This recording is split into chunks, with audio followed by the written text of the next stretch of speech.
In the statement of Green's theorem, I said that it only applies when the region R is simply connected. In other words, that it has no holes in it.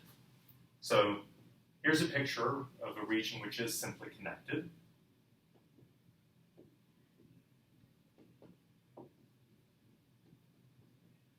So this region has no holes in it. And here's a picture of a region which is not simply connected.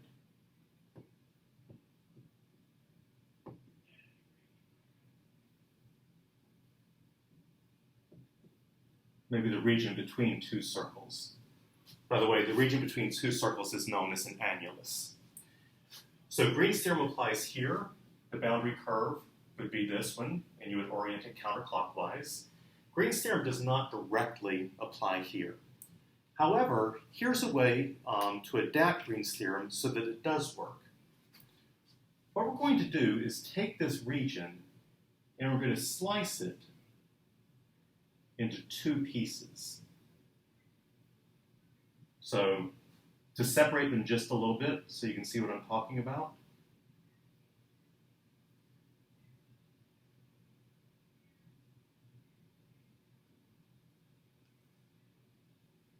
We'd have two regions, R1 and R2.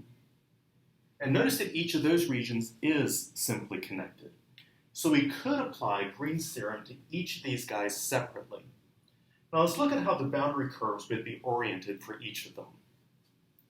On R1, I'd have to go counterclockwise around R1, so up here, counterclockwise here, up here, and continuing up there.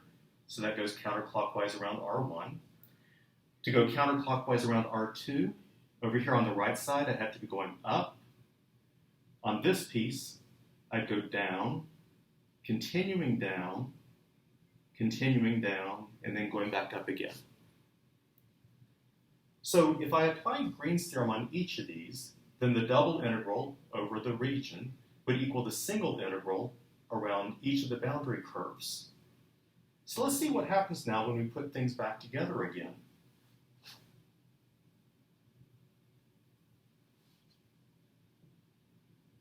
So I'm just showing the seams here.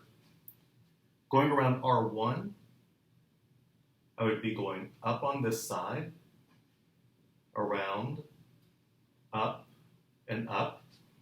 And in R2, I'd be going up, down on this side, down, down, and then back up again. So notice that on these dashed lines, I'd be integrating up for region 1 and integrating down for region 2. So if I add those together, they cancel out. Those would be negatives of each other. Same thing down here. Notice that for region 1, I'm integrating upward. For region 2, I'm integrating downward. So those will have opposite values. So when I add them together, I get 0. So what I'm left with for the original region R is that my outside boundary curve is oriented counterclockwise like usual, but the inside boundary curve gets a clockwise orientation. And in fact, that is going to be what generalizes Green's theorem for regions with holes. So let me draw a new picture and state Green's theorem for holes. Let's say that my region looks like this, and maybe it has several holes in it.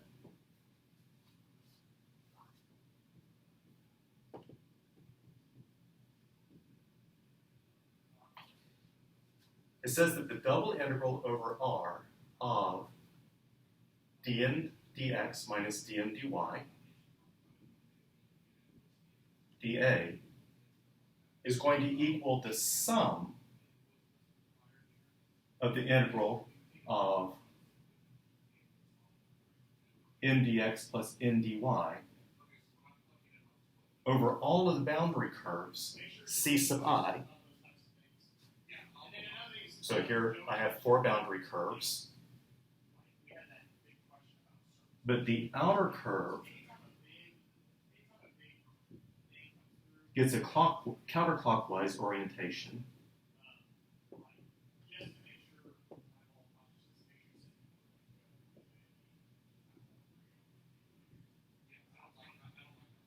And the inner curves